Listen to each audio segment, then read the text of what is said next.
اپنے P T I والوں کا اور باقی وہ جو روایتی ملک تھے جو فاٹا مرجر میں رکاوٹ تھے، ادھر انہوں نے کچھ گستاخی کر لی، اسی وقت اس کو 3MPO کے تحت باجوڑ سے گاڑی میں بٹھا کے یہاں بند کر دیا ہے ہری پور جیل میں۔ اب یہ کیا ہے؟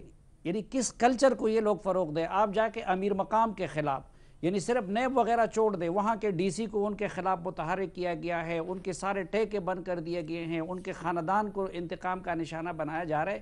یہ لوگ اگر کل، یعنی ایک تو ملک سے متنفر کیا جا رہے اور کل جب ان کو اختیار مل گیا تو یہ جو ادھر ادھر سے ایرے غیرے جمع ہو گئے ہیں، تو پتہ نہیں ان کے ساتھ پھر جواب میں اگر وہ بھی انتقام پہ اتر آئے تو کیا ہوگا اس ملک کا۔ تو یہ ایک اصل میں اس چھوٹے پن کا مظاہرہ ہے جو کبھی نیب کے ذریعے کروایا جاتا ہے، جو کبھی پولیس کے ذریعے کروایا جاتا ہے، جو کبھی ڈی سی کے ذریعے کروایا جاتا ہے، بابر صاحب تو بابر صاحب ان طریقوں کی وجہ سے فائدہ نہیں ہوگا ان شخصیات کو جن کے نام ECL میں ڈالے جا رہے ہیں اور کیسز بھی ہیں ان پہ؟ انہیں کیا فائدہ ہوگا اب صاحب؟ دیکھیے نہیں مطلب وہ اس کے اوپر بات تو کر سکتے ہیں کہ پک اینڈ چوز کیا جا رہا ہے، جیسے کہ مفتاح اسماعیل صاحب سے متعلق ہمارے پینل نے خیالات کا اظہار کیا۔ دیکھیے پہلی بات تو یہ کہ انٹیریئر منسٹری نہیں ڈال سکتی قانوناً، خالی کیبنٹ ڈال سکتی ہے کسی کو ECL پہ۔ دوسرا اب بڑا سیٹل لا ہے کہ آپ الزام کے بیسس کے اوپر کوئی آپ کے خلاف انویسٹیگیشن چل رہی ہو، کچھ بھی ہو، اس بیسس پہ آپ نہیں ڈال سکتے۔ شہباز شریف صاحب کو ڈالا، انہوں نے چیلنج کیا اور عدالت نے آرڈر کر دیا کہ ہٹائیں ان کا نام، اور بے تحاشا اس طرح کے مقدمے جو ہم روز کرتے ہیں جس میں ECL پہ ڈال دیتے ہیں یہ، اور پھر آپ عدالت کے پاس جاتے ہیں۔ لیکن پرابلم کیا ہے؟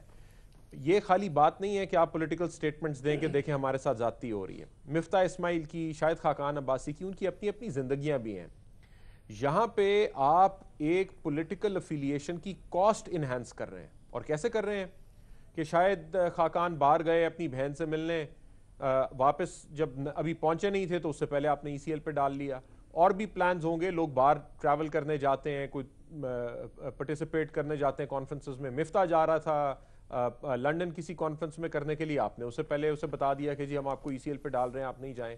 پھر کیا اس کا کانسیکوینس کیا ہے؟ کسی وکیل کو ہائر کریں گے، پیسے دیں گے، عدالت جائیں گے، اس کے بعد آپ کے حق میں فیصلہ آ جائے گا، پھر حکومت امپلیمنٹ نہیں کرے گی، پھر آپ ایک کنٹیمپٹ فائل کریں گے، پھر عدالت کہے گی جی اس کا نام ہم نے کہا تھا نکال دیں، آپ نے ابھی تک نہیں نکالا۔ تو یہ جو پرانے زمانے کے بکری چوری اور پانی چوری کیس تھے، اس میں کیا ہوتا تھا کہ ریاست آپ کو یہ سمجھانے کی کوشش کرتی ہے کہ آپ ریاست کے ساتھ پنگا لیں گے تو آپ کو ہم بڑا خراب کریں گے۔ تو یہ چیز، اس کی سنوائی اور یہ میسج دیا جا رہا ہے، بے شک وہ مفتاح اسماعیل ہوں، کہ بھائی آپ کو منع کیا ہے کہ آپ جس پارٹی کے ساتھ افیلیٹڈ ہیں اس وقت وہ پارٹی زیر تاب ہے، آپ کیوں اس کے بارے میں بات کرتے ہیں، آپ کیوں اس کے بارے میں لکھتے ہیں۔ جو گھر کے بڑے ہوں گے وہ انہیں بٹھا کے سمجھا رہے ہوں گے کہ یار تمہارے ساتھ یہ کیوں کر رہے ہو، آج تمہارے ساتھ کر رہے ہیں کل بزنس کے ساتھ کریں گے۔ تو یہ رول آف دا جنگل جن ملکوں میں ہوتا ہے وہاں پہ اس طرح کے کام ہوتے ہیں۔ ہمارے ملک میں ہے رول آف دا جنگل اور وہاں پہ ہو رہے ہیں اس طرح کے کام۔ سیاسی وابستگی کی وجہ سے آپ سمجھتے ہیں کہ دباؤ بڑھانے کی یہ ٹیکٹکس ہوتے ہیں، یہ کوشش ہوتی ہے، طریقے ہوتے ہیں۔ آپ سب کا اس معاملے پہ خیالات کا اظہار کرنے کے لیے شکریہ۔ ایک اور ایشو ہے، اس پر گفتگو کریں گے ایک بریک کے بعد۔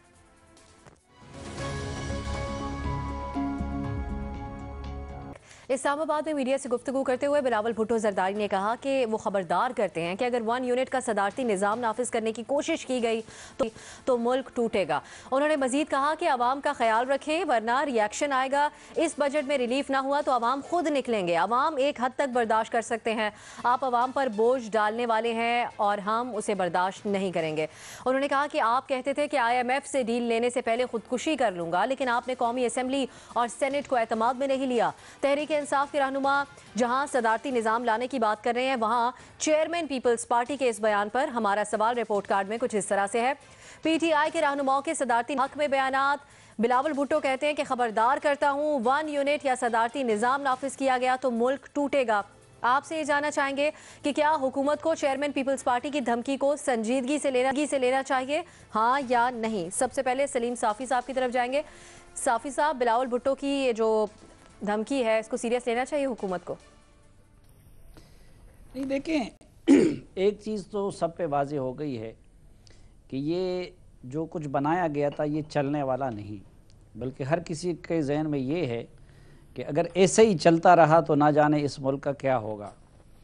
تو جو پہلے بھی میں عرض کر چکا تھا کہ جو ووٹ دینے والے ہیں وہ حیران ہیں اور گننے والے پریشان ہیں، اور اس کا احساس عمران خان کو بھی شاید ہو گیا ہے، اس لیے وہ خلوتوں میں اسمبلی کو توڑنے کی دھمکیاں دے رہے ہیں۔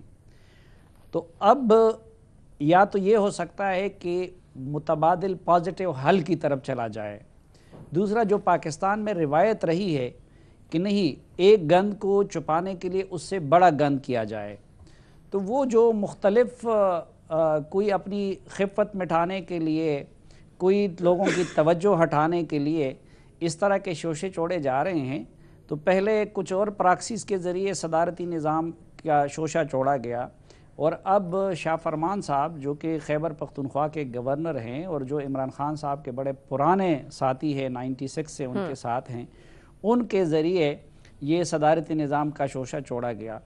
لیکن جو بلاول کی تشویش ہے وہ اپنی جگہ پہ درست ہے، لیکن میرے خیال میں یہ ممکن نہیں ہے، اور نہ یہ ملک اس وقت اس کا متحمل ہو سکتا ہے کہ نظام کی تبدیلی، یعنی پارلیمانی کی بجائے صدارتی لانا یا کسی اور ایڈونچر کا یہ ملک متحمل نہیں ہو سکتا، اور نہ وہ فیزیبل نظر آ رہا ہے۔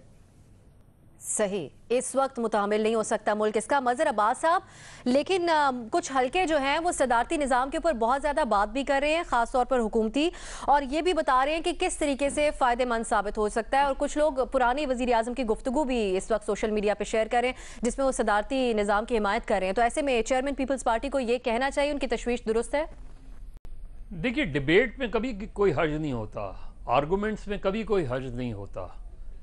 پہلی چیز تو یہ کہ وہ جو بات کہہ رہے ہیں وہ اپنی جگہ بالکل درست ہے کہ صدارتی نظام بہت خوفناک ہوگا اس طرح کی جو کمپوزیشن ہے ہماری، اور اس کا بہت ہی منطقی جواب یہی ہے کہ جہاں ایک صوبہ اتنا زیادہ ڈومینیٹ کر رہا ہو، کیونکہ اس میں آپ دوسرے ملکوں کی مثال نہیں دے سکتے جہاں صدارتی نظام ہے، وہاں اس طرح کی کمپوزیشن نہیں ہے جس طرح کی پاکستان میں ہے، کہ جی اگر آپ نے اس طرح کا صدارتی نظام لے کر آئے جو کہ میں سمجھتا ہوں کہ اگر آپ ڈیبیٹ کریں تو اس لحاظ سے شاید غیر جمہوری یا غیر آئینی بھی نہ ہو، تو یہ بات میرا خیال ہے گورنمنٹ کی طرف سے ایک وضاحتی، بہت ہی کمپیکٹ وضاحتی بیان ضرور آنا چاہیے۔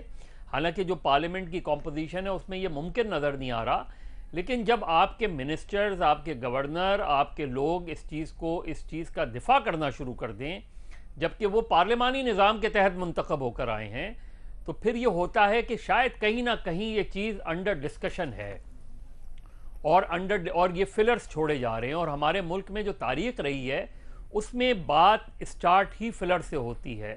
پھر آج اگر سینٹ میں رضا ربانی صاحب کی تقریر دیکھیں تو وہ یہ کہہ رہے ہیں کہ آپ نے ان الیکٹڈ لوگوں کو اتنی تعداد میں لے آئے ہیں، اور وہ کیبنٹ میں بھی بیٹھتے ہیں، وہ لوگ جو لوگ اوت نہیں لیتے وہ اس طرح کے آپ کے کانفیڈینشیل اور سیکرٹس ان کے ساتھ شیئر ہوتے ہیں، تو یہ ساری چیزیں تشویش کی باعث تو ہیں۔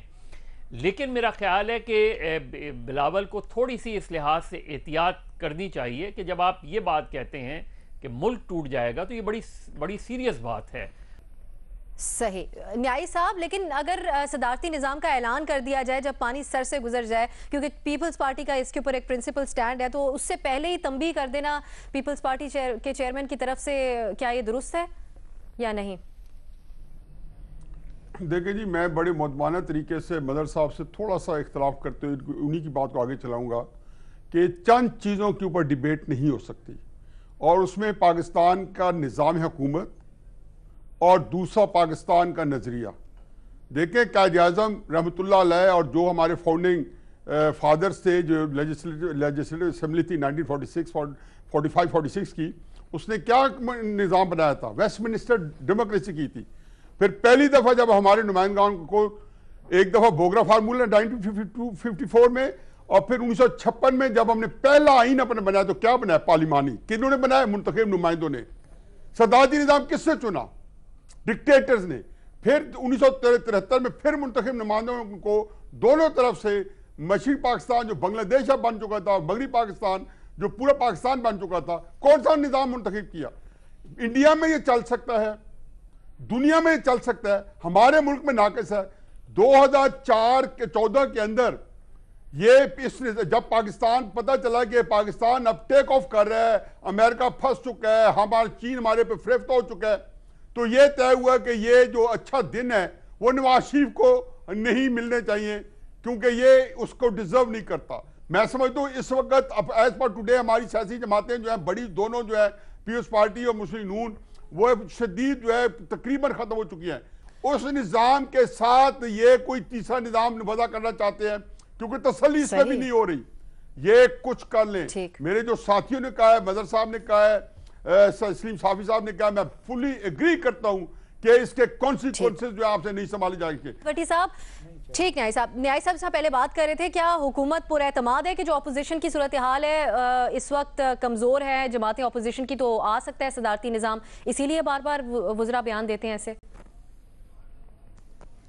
دیکھیے جی، میں تو کہتا ہوں دونوں دھڑوں کو سیریس نہ لیں۔ ابھی وزیر اعظم نے نہیں کہا، حکومت کا کوئی پالیسی بیان نہیں آیا، فروغ نسیم صاحب کہہ چکے ہیں کہ 5 انہوں نے بتایا کہ اس طرح صدارتی نظام آ سکتا ہے، مگر انہوں نے کہا کہ کوئی حکومت کے ہاں یہ تجویز زیر غور نہیں ہے۔ فواد چودھری جب بحیثیت وزیر اطلاعات تھے تو انہوں نے کہا تھا کہ کوئی ہم اس صدارتی نظام پر بات نہیں کر رہے۔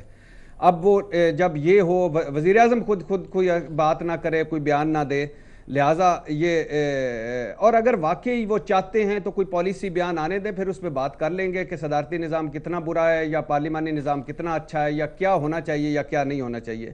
لہٰذا جو اکا دکا جو تبدیلی شعر ہے نا، ان کی باتوں کو سیریس نہ لیں، چونکہ کرنے کا کوئی کام ہے نہیں یا کچھ کر پا نہیں رہے، لہٰذا یہ شوش حکومتی پرفارمنس یا توجہ ہٹانے کی ایک کوشش ہے۔ اور اسے بھی ایسے ہی لیں جیسے 55 روپے پہ فی کلومیٹر ہیلی کاپٹر کا سفر تھا، کلبھوشن جا چکا تھا، گیزر لگژری آئٹم ہے، 5 ہفتوں میں نوکریوں کی برسات ہوگی، سندھ حکومت گرا دیں گے، بے نظیر انکم سپورٹ پروگرام تبدیل کر دیں گے، پی سی کی چیئرمینی نہیں دیں گے، یہ لہٰذا ان کو بالکل ایسے ہی ایک بیان لے ابھی تک۔ جہاں تک بلاول کی بات ہے تو ان کا بھی میرا خیال ہے کہ پرہیز کے طور پہ اگلے 3 مہینے ان کے بیانات کو بھی سیریس نہ لیں۔ یہ 18ویں ترمیم کو چھیڑا تو لات مار دوں گا، سندھ کارڈ، 1 یونٹ، اور اب صدارتی نظام، سارا پیٹ درد جے آئی ٹی منی لانڈرنگ ہے، جعلی اکاؤنٹس ہیں، کرپشن ہے، اور وہ پھنس گئے ہیں چونکہ اس طرح مصیبت میں، تو یہ لہٰذا وہ انور مجید تک کے دفاع ہو رہے ہیں۔ لیکن مجھے پتہ ہے کہ یہاں ایسی باتیں چلتی ہیں۔ پچھلے 3 دنوں سے معیشت کا معاملہ ختم ہو گیا ہے، پاک بھارت ٹینشن ختم ہو گئی ہے، پاک ایران معاملہ ختم ہو گیا ہے، پاک افغان معاملہ ختم ہو گیا ہے، بارشیں ہوئیں اور گندم کا کیا حال ہے ختم ہو گیا ہے، دوائیوں کی قیمتیں ختم ہو گئی ہیں، صرف اور صرف پارلیمنٹ میں اور ٹی وی چینلوں پہ اور ہر طرف ایک ہی معاملہ چل رہا ہے کہ صاحب کو صاحبہ کہنا چاہیے کہ نہیں کہنا چاہیے، صاحبہ کیا کہہ دیا اور کیا نہیں کہہ دیا، اور بس وہی معاملہ چل رہا ہے۔ تو یہ غلاموں کا ملک ہے، اس میں چھوٹیاں چھوڑتے ہیں، درگزریاں چھوڑتے ہیں، اور لہٰذا یہ بھی ایک مفید بیان ہے، اس پر بھی مفید بحث ہوتی رہے گی۔ ابھی تک چونکہ حکومت نے کہا کچھ نہیں، اس لیے میں تو اس پہ کچھ نہیں کہنا چاہتا۔ بابر صاحب، یہ توجہ ہٹانے کی کوشش ہے یا پھر واقعی کچھ زیر غور ہے آپ کے خیال میں، کیونکہ حکومت باقاعدہ طور پہ اس کے اوپر کوئی بات نہیں کر رہی؟ اب حکومت بیچاری کا اس میں کیا قصور ہے؟ دیکھیے، آج تک جتنے بھی صدارتی نظام آئے وہ کوئی حکومت تو لے کے نہیں آئی۔ ہمارے آئین کے اندر ایک طریقہ کار وضع ہے کہ اگر آپ آئین کو تبدیل کریں گے تو وہ پارلیمنٹ کی 2/3 میجورٹی سے تبدیل کر سکتے ہیں۔ سو چھوڑ دیتے ہیں ایک سیکنڈ کے لیے فیڈرلزم کو اپنی جگہ پہ، جس کا زیادہ کنسرن ہے 18ویں ترمیم کے کانٹیکسٹ کے اندر، وہ ایک الگ ڈیبیٹ ہے کہ صوبوں کی اٹانومی کو نہیں، لیکن سینٹر کے اندر آپ تبدیل کر سکتے ہیں۔ کیا ہوگا کہ پارلیمنٹ کے بجائے پریزیڈنٹ ڈائریکٹلی الیکٹ ہونا شروع ہو جائے گا، وہی پارٹیز رن کریں گی اور ڈائریکٹ الیکشن ہونا شروع ہو جائے گا، ہو سکتا ہے۔ بلاول بھٹو زرداری کو کم پریشانی ہونی چاہیے اس ڈیبیٹ کی۔ اگر آپ دیکھ بھی لیں، ٹی وی سکرینز نکال کے دیکھ لیں، وہ کون سے لوگ ہیں جو اسے سپورٹ کر رہے ہیں، ٹویٹر نکال کے دیکھ لیں، وہ کون سے لوگ ہیں جو اسے سپورٹ کر رہے ہیں۔ سو کہنے کی بات یہ ہے کہ یہ بلاول کا مسئلہ نہیں ہے، یہ عمران خان کو سنجیدگی سے سوچنا چاہیے کہ یہ لوگ کیوں صدارتی نظام کی بات کر رہے ہیں، کیونکہ ایک ایکسپیریمنٹ تو ابھی چل رہا ہے، اور ساتھ ہمیں یہ بتا دیا گیا ہے کہ 2 پارٹیز تو چوروں کی پارٹیز ہیں، سو وہ آ نہیں سکتی۔ اب اگر یہ ایکسپیریمنٹ فیل ہو گیا تو پھر آپ کے پاس پلان بی کیا ہے، بیک اپ آپشن کیا ہے، اور وہ بیک اپ آپشن پریزنٹ کی جا رہی ہے صدارتی نظام کے طور پہ۔ تو یہ عمران خان صاحب کو سوچنا چاہیے کہ اگر یہ صدارتی نظام آیا تو عمران خان صاحب کو کوئی صدر نہیں بنانے والا یہاں پہ، کیونکہ ان کا ایکسپیریمنٹ فیل ہو چکا ہوگا۔ ان کے نیچے یہ جو آدھی ٹیکنوکریٹک اور آدھی پی ٹی آئی اور آدھی باقی جماعتوں کی اس وقت حکومت چل رہی ہے. یہ اگر فیل ہو گیا تو پھر اگر صدارتی نظام آیا تو وہ خان صاحب نہیں اسے لیڈ کر رہے ہوں گے. سو یہ پی ٹی آئی والوں کو ذرا سوچنا چاہیے, جو اس پہ بڑے ایکسائٹڈ ہو جاتے ہیں کہ جی خان صاحب شاید اس وجہ سے کام نہیں کر پا رہے کہ ان کے نیچے لوگ ٹھیک نہیں ہیں, تو صدارتی نظام کو اس ملک میں نافذ کرے گا اور خان صاحب کو وہاں بٹھا دے گا. ایسا نہیں ہونے جا رہا. صحیح, ایک بیک اپ پلان کے طور پر, آپشن کے طور پہ صدارتی نظام کو دیکھا جا رہا ہے, اسی لیے اس پہ بحث ہو رہی ہے. ہمارے تجزیہ کاروں کی اس پہ رائے آپ نے جانی. ایک اور ایشو ہے بلین ٹری سونامی سے متعلق کا انکشاف ہوا, اس پر ہم بات کریں گے رپورٹ کارڈ میں. ایک مختصر بریک کے بعد ہمارے ساتھ رہیے. بلین ٹری سونامی منصوبے میں بڑے پیمانے پر کرپشن اور گپلوں کے انکشاف پر پارلیمنٹ کی انکوائری کمیٹی نے بنو کا دورہ کیا, جبکہ کمیٹی کے رکن اکرم درانی نے انکشاف کیا کہ 1 ارب سے زائد درخت لگانے کا دعویٰ کرنے والے 10 کروڑ درخت بھی نہیں لگا سکے. بلین ٹری سونامی منصوبے میں کرپشن کی تحقیقات کے لیے 18 رکنی پارلیمانی کمیٹی تشکیل دے دی گئی ہے. دوسری جانب بنو میں ڈویژنل آفیسر لطیف حسین نے بلین ٹری منصوبے میں بدعنوانی کا الزام مسترد کرتے ہوئے کہا ہے کہ کمیٹی نے بنو میں جن علاقوں کا دورہ کیا وہاں پہلے سے ہی کمی تھی. اسی پر ہم گفتگو کریں گے اپنے پینل سے. سوال اس طرح سے ہے, پشاور میں سونامی منصوبے میں بڑے پیمانے پر کرپشن کا انکشاف, 1 ارب سے زائد درخت لگانے کا دعویٰ کرنے والے 10 کروڑ درخت بھی نہیں لگا سکے, کمیٹی ممبر کا انکشاف.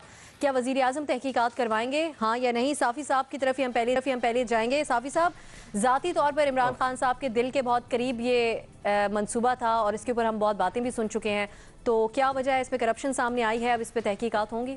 دیکھیے, میں تو پہلے بھی آپ کے اس پروگرام میں عرض کر چکا ہوں کہ جب بلین ٹری سونامی پروجیکٹ کی تفصیلات سامنے آئیں گی تو لوگ بی آر ٹی کو بھی بھول جائیں گے اور لوگ اس ملک میں کرپشن کے جن سکینڈلز کا ذکر ہو رہا ہے ان سب کو بھول جائیں گے. اور میں تو پچھلے سالوں سے جس طرح روتا رہا کہ یہ بی آر ٹی بھی فراڈ ہے, لیکن چونکہ اس وقت تبدیلی لانا مقصود تھا اس لیے نہ میڈیا پہ ہماری بات کو پذیرائی مل رہی تھی, نہ کوئی سننے کو تیار تھا, نہ کوئی یقین کرنے کو تیار تھا. اسی طرح میں یہ عرض کرتا رہا کہ یہ جو ایجوکیشن میں اصلاحات کی بات کی جا رہی ہے وہ بھی سارا فراڈ ہے, وہ سارا پروپیگنڈا ہے. اب میں بقائمی ہوش و حواس یہاں پہ بیٹھ کے یہ کلیم کر رہا ہوں اور وقت انشاءاللہ اس کو ثابت کر دے گا کہ یہ تو اس کمیٹی نے صرف بنو کا وہ وزٹ کیا ہے. میں سوچ سمجھ کے یہ دعویٰ کر رہا ہوں کہ جب اس بلین ٹری کی تفصیلات سامنے آئیں گی اور اس میں جو فراڈ ہوئے ہیں اور جو کرپشن ہوئے ہیں تو آپ کو بی آر ٹی اور اس طرح کے منصوبے بہت اچھے نظر آ جائیں گے. صحیح, آپ کہہ رہے ہیں مزید بھی اس میں انکشافات ہوں گے. مظہر عباس صاحب, اگر اب یہ الزام لگ رہا ہے تو وزیر اعظم صاحب کو خود اس کی تحقیقات کا آرڈر دینا چاہیے فوراً؟